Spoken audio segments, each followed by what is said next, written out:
video, we have learnt about the various reformers who worked to influence and introduce the Indian society to a new system and oppose many of the superstitions rituals which was practiced at that time. From the late 19th century, a number of changes took place. The growing knowledge of Indian past glory in the changing times. It also helped the reformers in their work of the religions and social reformers for their struggle against all type of inhuman practices, superstitions and many more things. So today we will learn still more reform about the still more reformers like Ramakrishna movement ideologies, Theosophical Society, Narayana Guru Dharma Paripalana Yogam, and about Periyar. So without wasting much time, let's get started with this. Chapter 5, Part 2, Social and Religious Reformation Movement. The social and religious reformation movement arose among all communities of the Indian people. They attacked bigotry, superstition, and the hold of priestly class. They worked for abolition of castes and untouchability, Parda system, sati, child marriage, social inequality, and many more. Some of these reformers were supported directly or indirectly by the British officials, and some of the reformers also supported reformative steps and regulations framed by the British government. Now, let's know about few more reformers. The very first is the Ramakrishna Mission. Ramakrishna Mission had provided a unique contribution to India's spiritual growth, nationalistic awareness, and cultural development.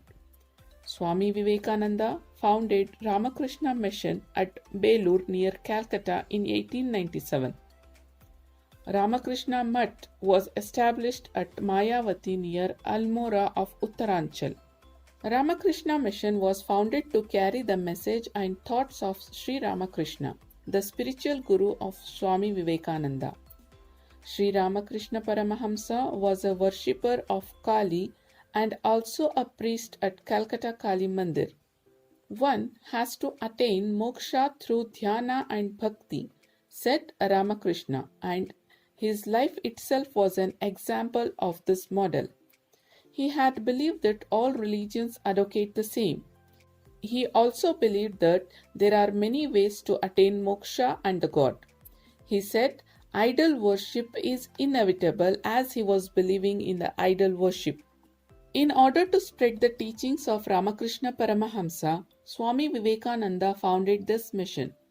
Vivekananda was born in Kshatriya family in Calcutta. He studied both Western and Eastern philosophies. After studying the Indian philosophy from different perspectives, he started preaching the importance of Indian philosophy to Indians as well as Westerners. He roamed around India for about 5 years after the death of his guru. Due to this, he could understand the social reality of India. He worked to establish a casteless society as he could see that the society was deeply involved with the caste-based discrimination. He also noticed exploitation, poverty, illiteracy, and division among the Indians. Vivekananda believed that the people should be educated first and then they themselves seek reformation. He wanted legal institutions to be implemented, appropriate rulers to support reformation. He also wanted people to stop following the Western idols blindly. He believed it is the duty of the religion to provide light. Without this, religion itself is of no use, declared Vivekananda. The one who responds to the poor is Mahatma, and the one who doesn't is Duratma. He opposed caste system, untouchability, and the ideas of supremacy based on caste system. The Westerners could understand the cultural richness of India with the help of speech delivered by Swami Vivekananda at Chicago City in World Religious Congress in 1893. He attracted the attention of the listeners while speaking at Congress of Religions held at Paris in 1900. His speeches mirror his nationalistic ideas. Interestingly, he had visited Mysore before his visit to Chicago as a guest of Chamaraja Vadeyar X. As per the suggestion of Swami Vivekananda, Chamaraja Vadeyar X started schools for untouchable children. Swami Vivekananda wrote book on Gnana Yoga, Raja Yoga, Karma Yoga and Bhakti Yoga. His thoughts provide impetus to freedom struggle, and he asserted that freedom includes social equality also. So the fabulous thinking and the preaching of Swami Vivekananda, he attempted to spread the thoughts of his Guru Ramakrishna Paramahamsa. Now let's know about Theosophical Society. This society was basically founded by Madame Blavatsky and Colonel H.S. Olcott. They came to Adyar near Madras and established the head office of Theosophical Society in 1886. The main aim of the society was to do a comparative study of various religions, philosophies, and science. Another goal was to discover the indomitable spirit hidden in the human. It declared that universal brotherhood is important. The society took its basic principles from Hindu sacred scripts like Vedas, Upanishads, Sankhya Yoga, and Vedanta philosophy and spread these basic principles. The society attempted to find solutions to present problems by studying the ancient Indian thoughts, philosophies, and theoretical ideals. Hence, the society basically tried for the reformation of Hindu religion. Interestingly, foreigners took more interest in this process. With the arrival of Irish lady Anne Besant in India by 1893, the movement of Theosophical Society started to grow more. She arrived in India as a member of the society. She was born in 1847 in London. She divorced her husband, who was a priest at an Anglican church, and became an active member of the society in 1889. She had more knowledge in Vedanta philosophy. She advocated that Indian culture is far more superior to the Western culture, which is based on materialism. This movement was a Reformation movement of Hinduism. She also did a comparative study of Hinduism and Buddhism. She translated Bhagavad Gita to English. It is one of the major achievements of her. She was called as Shweta Saraswati. She wanted education for all. She opened schools. She started Central Hindu Banaras College in 1898. The same institution became a university due to the forethoughts of Madan Mohan Malviya in 1916. She started two periodicals, New India and Commonwealth, to initiate discussion on current problems and social issues. She started Home Rule League in 1916 and initiated Home Rule movement in Madras region along with the Balagangadhar Tilak. The credit of creating religious reformation movement and a new sensibility for Hinduism in the early 19th century should go to the Theosophical Society and its part and parcel Miss Anne Besant. Miss Anne Besant was active in the freedom struggle movement and became the first woman president of Indian National Congress session. Though Anne Besant was a foreigner, she motivated the Indians for the freedom struggle.